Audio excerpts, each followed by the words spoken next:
2007 पासून ते 2024 पर्यंत एकच टाइम टेबल राहिलं की 12 तारखेपर्यंत साधारण एप्रिलच्या परीक्षा संपतील.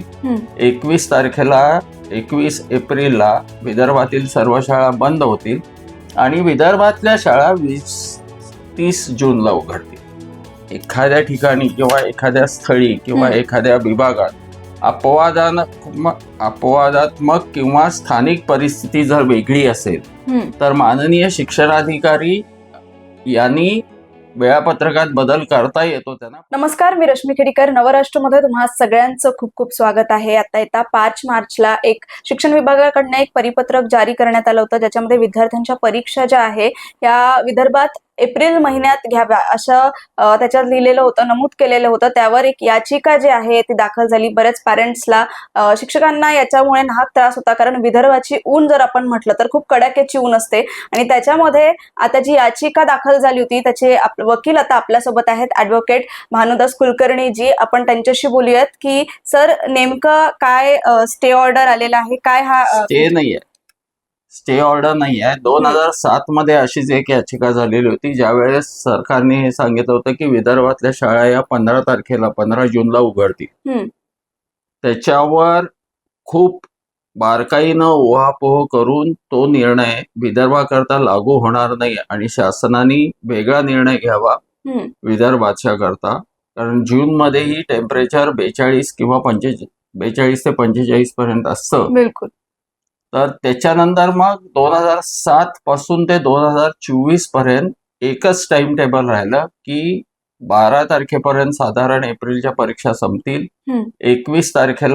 21 एप्रिलला विदर्भातील सर्व शाळा बंद होतील आणि विदर्भातल्या शाळा 20-30 जूनला उघडतील.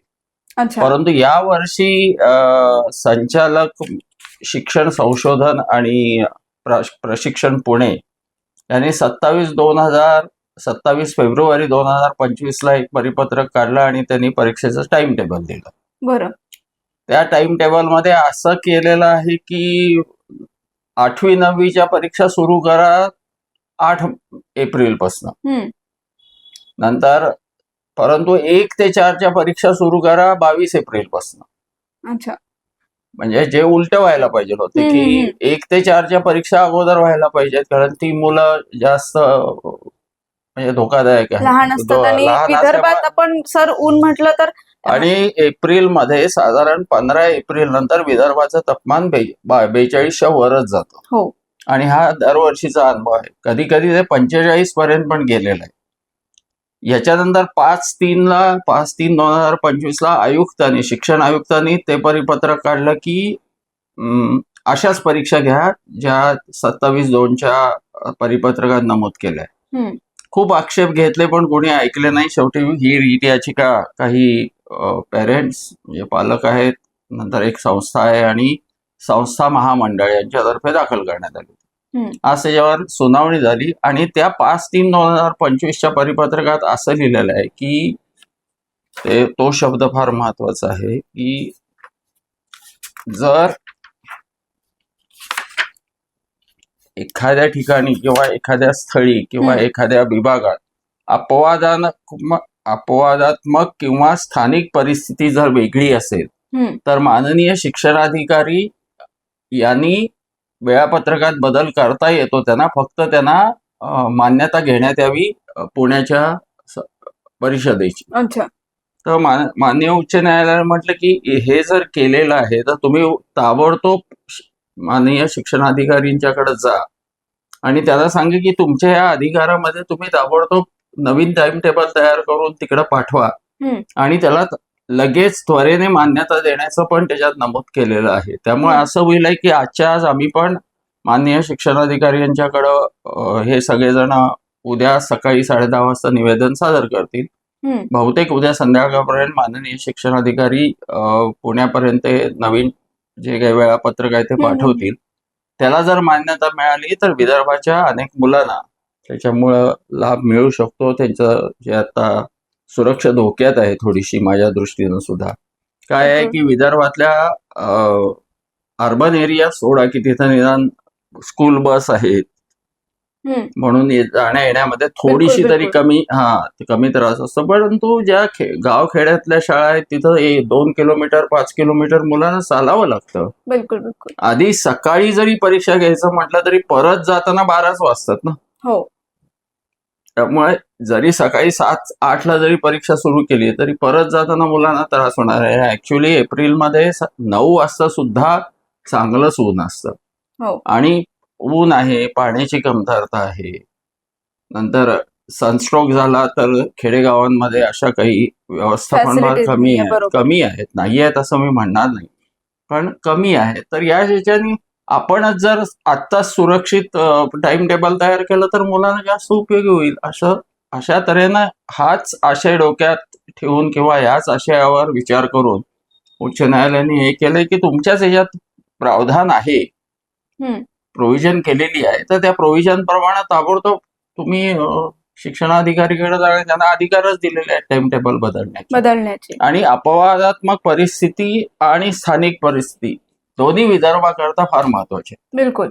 बाकीच्या कडईत खरं टेम्परेचर हल्ली सगळीकडे 40च्या वर असतं महाराष्ट्रात, पण त्यातल्या त्यात विदर्भात फारच म्हणजे उष्णतेचं प्रमाण फार परिस्थिती विदर्भात खूप गंभीर असते. त्यामुळं हे चांगला निर्णय आहे आणि सगळेजण ह्याच्याकरता प्रयत्न करतील आणि सगळेजण म्हणजे सहानुभूतीपूर्वक आणि खरंच पूर्वीच्या निर्णयात ज्या सगळ्या गोष्टी लिहिलेल्या आहेत की का विदर्भामध्ये तुम्हाला एक्सेप्शन ज्याला काय म्हणतात त्याला अपवाद तुम्हाला करावा लागेल, याचा सगळा उहापोह त्यांनी 2007च्या माननीय उच्च न्यायालयाच्या जजमेंटमध्ये केलेला आहे. तोच आता इथेही लागू होतो. त्यामुळे ऑलरेडी एक पिटिशन तसं डिसाईड झालेलं आहे आणि तोच आता संदर्भ घेऊन आम्ही त्यांच्याकडे जातो. पुढे होईल म्हणजे कुठेतरी हे व्यवस्थित आपलं नीट होईल अशी एक आशा आहे. पण आमचं त्यांना हे होतं की सर्व शाळांच्या व्यवस्थापनाचा हा निर्णय होता की आपण 15 एप्रिल पर्यंत परीक्षा संपवू शकतो. हो. आत्ता जरी आम्हाला ही परवानगी दिली तरी निदान 1 ते 8 या वर्गातल्या मुलांच्या तरी परीक्षा लगेच संपवू शकतो, कारण सगळेजण तयार आहेत. मागच्या वर्षीपर्यंत असंच व्हायचं की शाळाच टाइम टेबल ठरवायच्या आणि साधारण 5 एप्रिल पर्यंत प्रायमरी म्हणजे 1 ते 5 आणि 12 एप्रिल पर्यंत 6 ते 8 या परीक्षा संपायच्याच. पण आता अपवादात्मक यांनी एकदम निर्णय घेतला. मला एक हे आहे सर की आता एकदम वार्षिक वर्ष संपत असताना हा अचानक निर्णय कसा का घेतला गेला?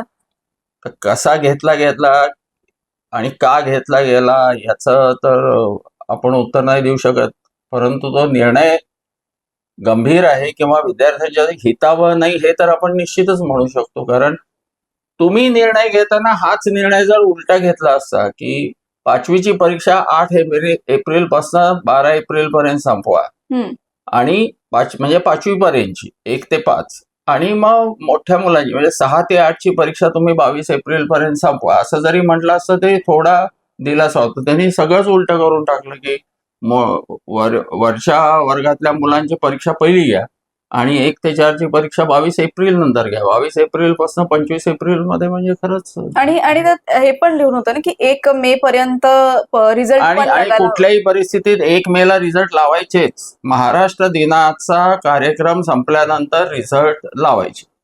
म्हणजे शिक्षकांच्या करता सुद्धा ती थोडीशी धावपळ आहे. कारण 5 दिवसात इतक्या 4 दिवसात बरोबर आहे 4 दिवसात इतक्या मुलांचे रिझल्ट देणं, सगळे प्रश्नपत्रिका उत्तरपत्रिका तपासायच्या, नंतर मेन रिझल्ट तयार करायचा, प्रत्येक इंडिव्हिज्युअल प्रत्येक मुलाचा वेगळा रिझल्ट शीट तयार करायचा, हे सगळं जिकिरीचं काम आहे. थोडा वेळ लागतो ह्याला. कुठली चूक झाली तर परत म्हणजे मुलांना नुकसान व्हायला नको हाच त्यातला मेन उद्देश आहे सर्वच दृष्टीने. म्हणजे त्याचं व्हॅल्युएशन हा पण महत्वाचा भाग आहे, त्यांची सुरक्षा हा पण महत्वाचा भाग आहे. पालकांच्या मनात असलेली जी भीती आहे की अशा ह्याच्यात परीक्षा झाल्या तर काय होईल आमच्या मुलांचं, हाही आहे. म्हणजे आता 10वीच्या करता पालक बाहेर बसतात. बिलकुल. परीक्षा चालू असताना 12वीच्या करता असतं. आता तिथं 1 ते 5च्या करता म्हणजे बालकांना त्यांच्या शेजारीच बसावं लागेल इतकी परिस्थिती येईल ना. आणि इकडे एकीकडे हे कोटेशन आले, दुसरीकडे आपल्याला हवामान खाता म्हणतं की 12 ते 4 घराच्या बाहेर पडू नका. म्हणजे आपल्यावर असलेल्या इन्स्ट्रक्शन्स वेगळ्या आणि मुलांच्या करता जिकीर जी केली जाते ती वेगळी, असा तो कुठंतरी समन्वय नाहीये. बिलकुल सर. आता एकंदरीतच पुढे शिक्षण विभाग काय करतील, पुढचं त्यांचं पाऊल काय? मला निश्चित खात्री आहे मॅडम की या सगळ्या गोष्टीचं विचार करतील ते, कारण पूर्वीही केलेलं आहे.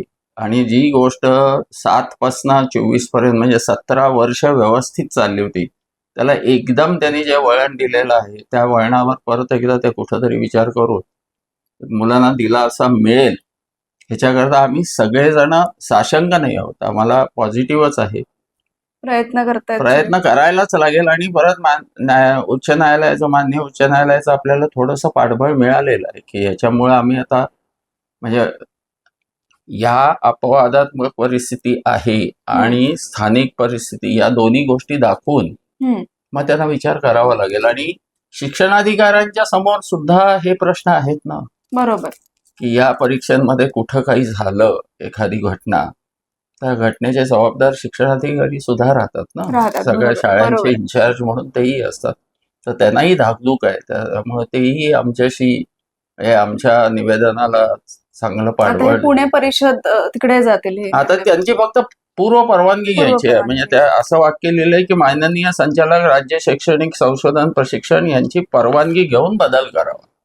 म्हणजे ऑलमोस्ट सगळं म्हणजे आता माननीय शिक्षणाधिकारी जे वेळापत्रक तयार करतील ते ह्या सगळ्या गोष्टी लक्षात ठेवूनच करतील, जे आमच्या निवेदनातले मुद्दे आहेत किंवा जे याचिकामधले मुद्दे आहेत किंवा पूर्वी न्यायालयाने दिलेला निर्णय जो आहे, या सगळ्याचा विचार करून ते वेळापत्रक बदलतील. आता ते मान्यतेकरता जाईल तेव्हा लवकरात लवकर मान्यता व्हावी ही पण एक अपेक्षा आहे. कारण ते पुढे उन्हाचं पण सांगू शकत नाही, कारण ऊन सातत्याने वाढत. 2 दिवसापूर्वी इथं पाऊस होता, आज टेम्परेचर परत 41 वर गेलाय. बरोबर आहे. इथं स्विच ऑन स्विच ऑफ असतं आपल्या इथं, आपण काही सांगू शकत. म्हणजे कुठेतरी एकंदरीत मुलांना, शिक्षकांना आणि पालकांना दिलासा मिळणार आहे, तरी मिळू शकतो. आणि मिळण्या इतकी चांगली काय म्हणतात त्याला कंजिनियल परिस्थिती म्हणजे अशी तयार झालेली आहे की हा मिळू शकतो, अशा ह्याच्यात आपण आहोत आणि मिळेल ही पण आशा धरू. शेवटी मुलं आपलीच आहे. नक्कीच सर. आणि धन्यवाद, आज तुम्ही आमच्याशी जुळले आणि याबाबत आम्ही आणखी येऊ आणि याबाबत आपण नागरिकांनाही याबद्दल सतर्क करत राहू. धन्यवाद सर, तुम्ही आज आमच्याशी जुळले. तर आज आपल्या सोबत ऍडव्होकेट कुलकर्णी जी होते आणि त्यांनी आपल्याला या विषयाबद्दल खूप सखोल आणि व्यवस्थित जे आहे ते आपल्याला सांगितलेलं आहे. कारण विदर्भ म्हटलं तर तापमान विदर्भात खूप मोठ्या प्रमाणात असतं आणि मुलं जे आहे खास करून ग्रामीण भागातले मुलं पण काही नागपूरमध्ये शिकायला येत असतात आणि 12 नंतर सकाळी 9 नंतरच एकदम कडाक्याची ऊन इथे आपल्याला विदर्भात पाहायला मिळते. हिट स्ट्रोक झाला, उष्माघात झाला, हे प्रकरण आपण दरवर्षी पाहतो, नागपुरात मोठ्या प्रमाणात पाहायला मिळते. आणि कुठेतरी त्यामुळे पालक झाले, शिक्षक झाले, विद्यार्थी झाले, कुठेतरी या निर्णयामुळे कुठेतरी घाबरून गेलेले होते. शैक्षणिक वर्ष संपत असताना हा निर्णय का घेण्यात आला, हाही एक खूप मोठा प्रश्न प्रत्येकासमोर होता. पण इतके सगळे प्रयत्न करून आता या निर्णयाचं पुढे काय निकाल लागणार ते पाहणं महत्वाचं असणार आहे. याच्या अपडेट्स मी तुमच्यापर्यंत देत राहणार आहे. तोपर्यंत माझ्यासह पाहत राहा. कॅमेरा पर्सन तन्मयसह रश्मी खेडीकर, नवराष्ट्र, नागपूर.